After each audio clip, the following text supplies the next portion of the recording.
स्वागत है मित्रों आपका हमारे YouTube चैनल ज्ञानवी एजे ज्ञान में।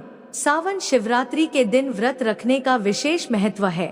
सावन शिवरात्रि के दिन व्रत करने और भोलेनाथ का अभिषेक करने से भक्तों की सभी मनोकामनाएं पूर्ण होती है और अपार सुख की प्राप्ति होती है। सावन शिवरात्रि पर शिव मंदिर में जाकर महादेव की पूजा और अभिषेक करने वाले भक्तों के लिए इस कथा का पाठ करना अनिवार्य है। ऐसी मान्यता है कि सावन शिवरात्रि के व्रत में इस कथा का पाठ किए बिना व्रत का पूर्ण फल नहीं मिलता है।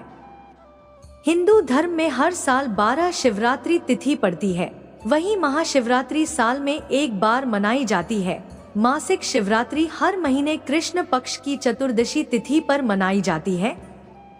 इन शिवरात्रियों में महाशिवरात्रि और सावन शिवरात्रि का बहुत महत्व माना गया है। आज यानी 2 अगस्त को सावन शिवरात्रि मनाई जाएगी। सावन शिवरात्रि पर भगवान शिव और माता पार्वती की पूजा करना मंगलमय होता है। इस दिन भगवान शिव का अभिषेक करना उत्तम फलदायी माना जाता है। ऐसा कहा जाता है कि अगर इस दिन में भोले बाबा की विधिवत रूप से आराधना की जाए तो व्यक्ति को उत्तम फलों की प्राप्ति हो सकती है, साथ ही सभी परेशानियों से छुटकारा मिल जाता है।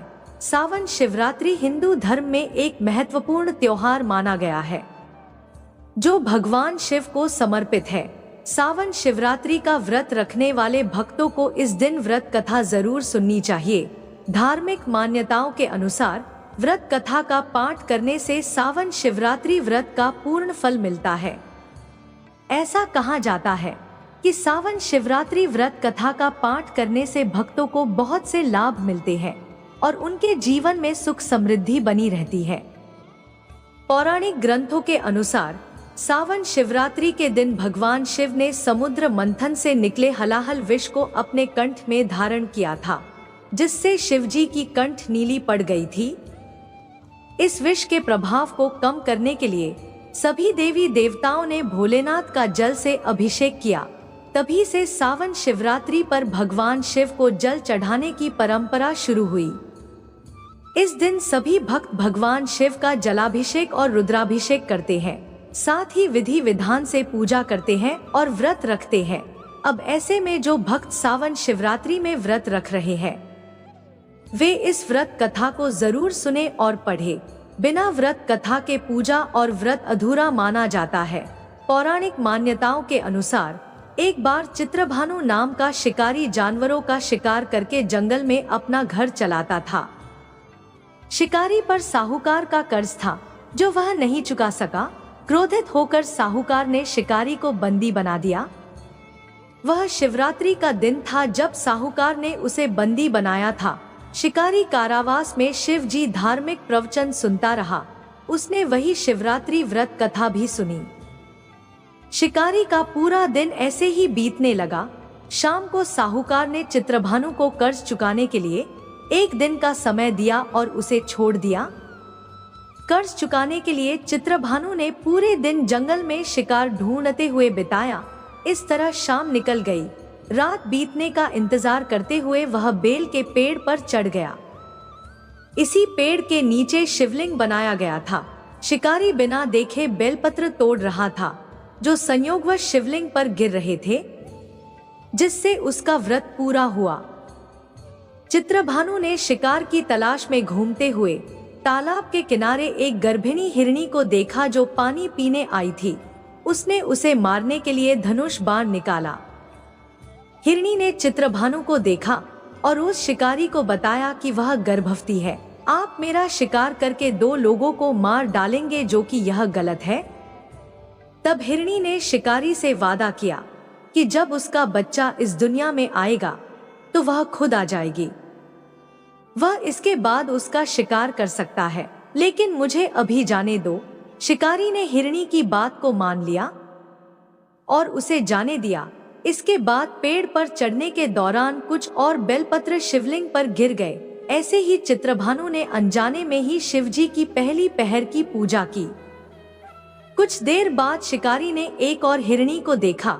शिकारी उसे देखकर बहुत खुश हुआ और शिकार करने को तैयार हो गया। हिरनी ने कहा कि वह अपने प्रेमी को ढूंढ रही है।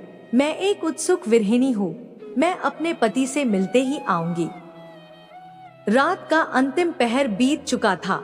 इस बार भी चित्रभानु से बेलपत्र टूट गया और शिवलिंग पर गिर गया। इससे भी उस पहर की पूजा हो गई। शिकारी ने पूरी रात इंतजार करने के बाद सुबह एक हिरण को देखा।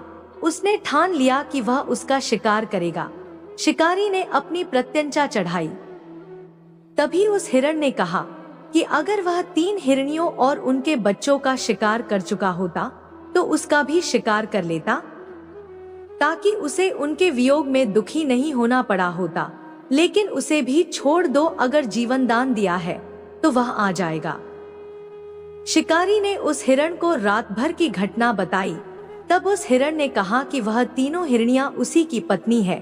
शिकारी को हिरण ने बताया कि जिस प्रकार तीनों हिरनियां यहाँ से गई और अगर उनकी मृत्यु हो जाती है तो वो धर्म का पालन नहीं कर पाएगा।